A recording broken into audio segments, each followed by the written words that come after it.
नमस्कार। आपका अखबार के YouTube चैनल पर आपका स्वागत है। मैं हूं प्रदीप सिंह। मंगलवार की रात से हंगामा मचा हुआ है कि एनडीटीवी जो प्रणय रॉय और उनकी पत्नी राधिका रॉय की कंपनी है, उसको अडानी ग्रुप ने खरीद लिया। ये खबर जैसे ही बाहर आई कि अडानी ग्रुप ने 29.18 यानी 29.18% स्टेक ले लिया है और बाकी के 26% स्टेट के लिए ओपन ऑफर दिया है। उसके बाद से देश में बहुत बड़ा स्यापा मचा हुआ है। रुदाली ब्रिगेड एक्टिव हो गई है। अगर अडानी ने खरीद लिया एनडीटीवी को तो प्रेस की स्वतंत्रता का क्या होगा, अभिव्यक्ति की आज़ादी का क्या होगा। प्रेस का गला घोंटा जा रहा है, प्रेस को गोदी मीडिया बनाया जा रहा है। मोदी के जो दोस्त हैं वो इंडिपेंडेंट, उनकी नज़र में इंडिपेंडेंट मीडिया है, उसको खरीद रहे हैं, उसका मुंह बंद कराने की कोशिश कर रहे हैं। ज़रा कहानी का में ट्विस्ट क्या है, और इस कहानी में दो ट्विस्ट आ चुके हैं। एक तो पुराना है, एक नया है, जो अभी मंगलवार की घटना के बाद हुआ है। दोनों बताता हूँ, लेकिन पहला ट्विस्ट और कहानी कहाँ से शुरू होती है उसकी बात बताता हूँ। पहले फैक्ट्स की। ये कहानी शुरू होती है 2006 से। 2006 में एनडीटीवी ने, यानी प्रणय राय ने, अब एनडीटीवी कहिए प्रणय राय कहिए एक ही बात है, उन्होंने कर्ज लिया इंडिया बुल्स फाइनेंशियल सर्विसेज से और बड़े ऊंची ब्याज दर पर यह कर्ज लिया।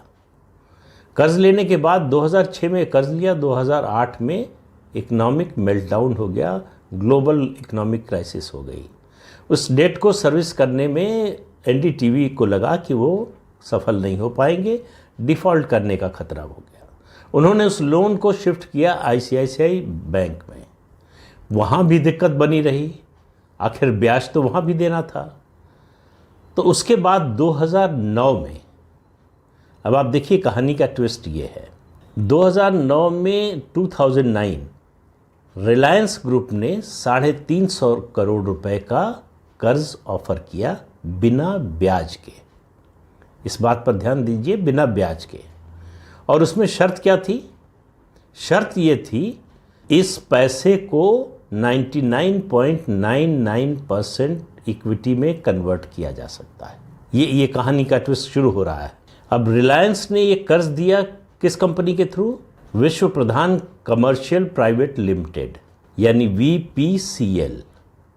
ये कंपनी रिलायंस की शेल कंपनी थी। इसके जरिए कर्ज दिया गया 350 करोड़ का।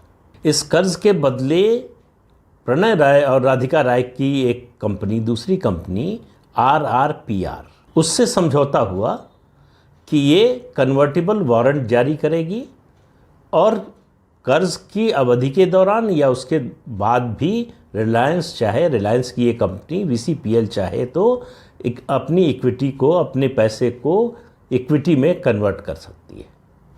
ये समझौता हो गया दोनों में। अब मैंने शुरू में ही बताया कि वीसीपीएल जो है एक शेल कंपनी थी रिलायंस की, जो केवल इस कन्वर्टिबल वारंट को होल्ड कर रही थी। तो इस वीसीपीएल ने जो पैसा दिया, वो पैसा कहाँ से आया? वो पैसा आया रिलायंस स्ट्रेटेजिक इन्वेस्टमेंट लिमिटेड से। ये रिलायंस की सब्सिडियरी है। इसके जरिए पैसा इस कंपनी में आया, इससे प्रणय राय की कंपनी में गया, और ये पैसा जो है उनके पास रहा 3 से 5 साल। अगले 3 से 5 साल के बीच में ये RRPR और वीसीपीएल दोनों कोशिश करते रहे कि कोई बायर मिल जाए। इन्होंने इस टेक ओवर की, यानी वीसीपीएल ने एक तरह से RRPR का टेक ओवर कर लिया। इसकी सूचना सेबी को नहीं दी, तो इस पर सेबी ने एतराज़ किया और जांच शुरू हो गई। जब इस कंपनी का टेक ओवर हो गया तो मैनेजमेंट चेंज हो गया, तो ये जो है रेगुलेटर को इन्फॉर्म किया जाना चाहिए था। तो रिलायंस को परेशानी होने लगी, और रिलायंस चूँकि टीवी 18 में बड़ा स्टेक खरीद चुका था, उसे मीडिया के और ज़्यादा इस्टेब्लिशमेंट में जो है इन्वेस्टमेंट की ज़रूरत नहीं थी। तो उसे लगा कि ये इन्वेस्टमेंट करने का कोई फ़ायदा नहीं है, क्योंकि इस इन्वेस्टमेंट को फॉर्मलाइज करने का मतलब था कि 26% के और स्टेक का ओपन ऑफर देता है रिलायंस, जो रिलायंस देना नहीं चाहता था। और इस बीच रॉयज के पास पैसा लौटाने का साधन नहीं था, ऐसा उनका दावा है। 10 साल तक इस कर्ज को लिए रहे बिना ब्याज के और कोई पैसा लौटाने की स्थिति में नहीं है वो, ऐसा उनका दावा रहा। वो सच है झूठ है मुझे नहीं मालूम। अब अगले कुछ साल के बाद जो VCPL है, इसका स्वामी जो रिलायंस की कंपनी थी, वो रिलायंस का एसोसिएट है HFCL, उसके महेंद्र नाहटा के पास चला गया, यानी महेंद्र नाहटा ने इसको ले लिया। अब हुआ क्या है, नई स्थिति क्या बनी, अडानी ग्रुप की एक कंपनी ने जो मीडिया हाउसेस में जिसका इन्वेस्टमेंट है, उसने तय किया कि नाहटा ग्रुप से ये कंपनी खरीद ली जाए।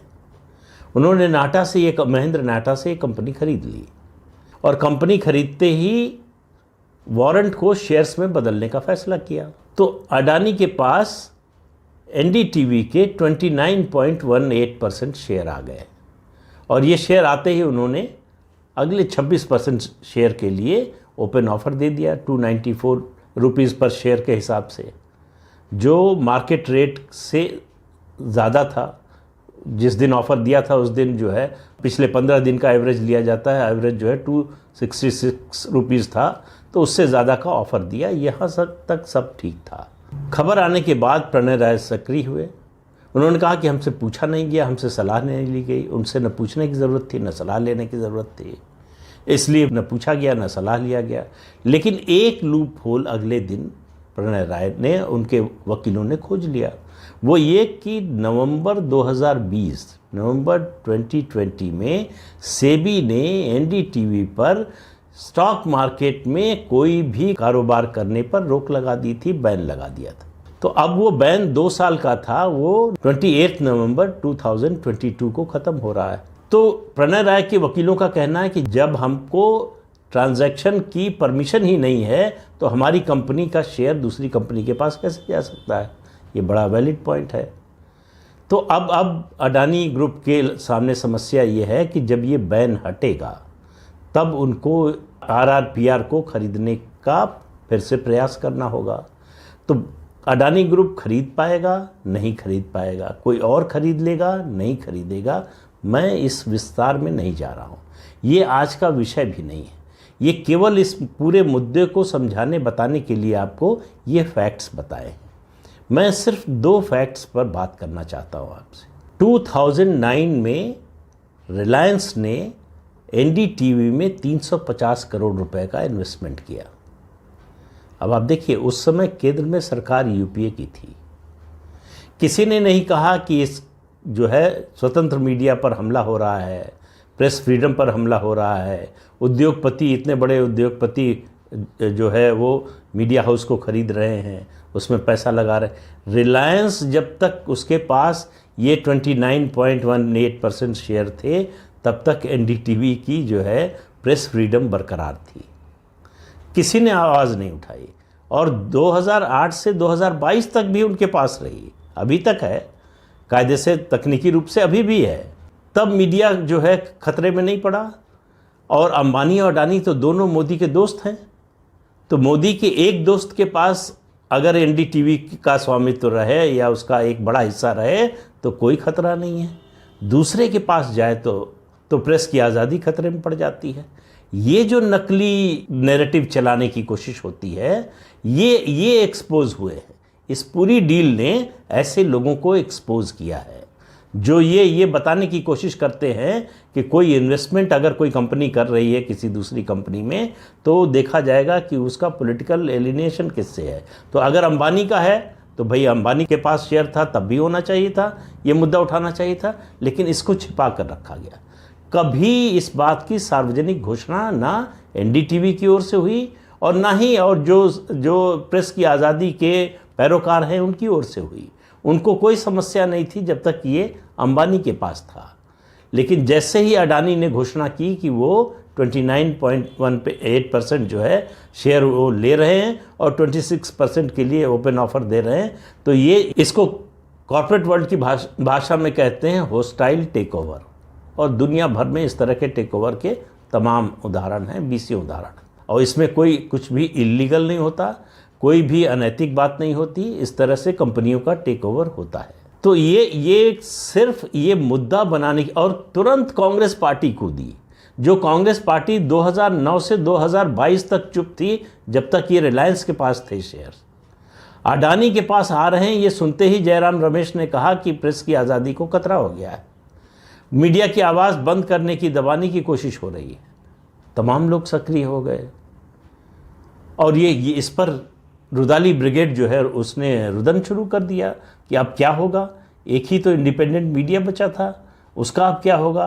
वो भी मोदी के दोस्त के पास, अडानी के पास जा रहा है, तो उसको रोका जाना चाहिए। अगर प्रेस की आज़ादी को बचाना है तो अडानी को रोका जाना चाहिए, तो अंबानी को क्यों नहीं रोका?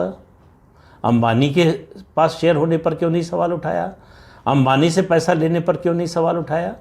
ये है इनका दोहरा चरित्र, ये है इनका दोगलापन, ये है इनकी पोल खोलने वाला कि इनको प्रेस फ्रीडम से मतलब नहीं है, एक झूठा नैरेटिव हर समय गढ़ने से मतलब है। इनको कुछ भी करके केंद्र सरकार और मोदी के खिलाफ कोई एक मुद्दा लाना है, तो बहाना उसका कोई भी हो सकता है। अडानी अगर राजस्थान में अशोक गहलोत की सरकार के कहने पर इन्वेस्टमेंट करें तो वो उनका इकोनॉमिक फैसला है, उनका इन्वेस्टमेंट का फैसला है। अगर गुजरात में करें तो ये इसका मतलब है कि मोदी उनकी जेब में पैसा रख रहे हैं। राहुल गांधी के शब्दों में वो हर उद्योगपति को कहते हैं कि मोदी ने उनकी जेब में इतना पैसा रख दिया। पता नहीं कहाँ से आता है, कहाँ से उनको दिखता है, कौन सी जेब में देखते हैं वो। उनकी तो जेब उन्होंने नोटबंदी के दौरान दिखाई थी कि कट गई है, तो उनकी जेब में तो नहीं जाता होगा। तो सवाल ये है कि अंबानी पर चुप क्यों और अडानी पर हमला क्यों? अंबानी के पास अगर शेयर हों तो प्रेस की आज़ादी कैसे सुरक्षित रहती है? अडानी के पास वही शेयर उतने ही, एक भी ज़्यादा नहीं, अभी उतने ही शेयर चले जाएं तो प्रेस की आज़ादी कैसे खतरे में पड़ जाती है? ये सवाल इन लोगों से पूछा जाना चाहिए। और आप लोगों को ये सब किस्सा बताने का मतलब ये है कि अब जो कोशिश होगी, जिस तरह का नैरेटिव खड़ा करने की कोशिश होगी, एक झूठा मनगढ़ंत नैरेटिव, उससे सावधान रहिएगा। फैक्ट्स इस मामले के ये हैं, शेयर अंबानी के पास रहेगा या अडानी के पास, इसका फैसला अब सेबी करेगी। और ये इस तरह के फैसले का प्रेस की आज़ादी से कोई लेना देना नहीं होता। अगर प्रेस की आज़ादी की इतनी चिंता है तो फिर लोन लिया क्यों अंबानी से, और लिया तो फिर लौटाया क्यों नहीं? और ये कोई मानने को तैयार नहीं होगा कि प्रणय राय और उनकी पत्नी के पास पैसे नहीं हैं। उनके पैसों के बारे में, उनकी संपत्ति के बारे में इतना कुछ छपता रहा है, इतना कुछ पब्लिक डोमेन में है कि उसको दोहराने की ज़रूरत नहीं है। ये एक तरह का धोखा है। अपने बिजनेस इंटरेस्ट को बढ़ाने के लिए प्रेस की आज़ादी का सहारा लेना, उसको अपना कवच बनाना, ये कोई ऐसा नहीं कि एनडीटीवी ही कर रहा है, बहुत से संस्थान करते हैं। दूसरे संस्थानों में अगर उनके दूसरे बिजनेस हैं, उस पर इनकम टैक्स की रेड हो जाए, इनकम टैक्स का नोटिस चला जाए, तो ये होता है प्रेस की आज़ादी खतरे में आ गई। आपका धंधा अगर गलत चल रहा है और उस पर कार्रवाई हो रही है तो उससे प्रेस की आज़ादी का क्या लेना देना? लेकिन यही विमर्श बनाया जाता है। तो जब कांग्रेस की सरकार थी, अंबानी ने स्टेक लिया, तब कोई समस्या नहीं थी। अडानी अब स्टेक लेना चाहते हैं वही, और केंद्र में नरेंद्र मोदी की सरकार है, तो समस्या है। ये दोगलापन बंद होना चाहिए। तो आज के अंक में इतना ही, अगले अंक में फिर मिलेंगे किसी नए मुद्दे के साथ। तब तक के लिए इजाज़त दीजिए। आपसे अनुरोध है कि ये चैनल देखिए, शेयर कीजिए, लाइक कीजिए और सब्सक्राइब ज़रूर कीजिए। नमस्कार।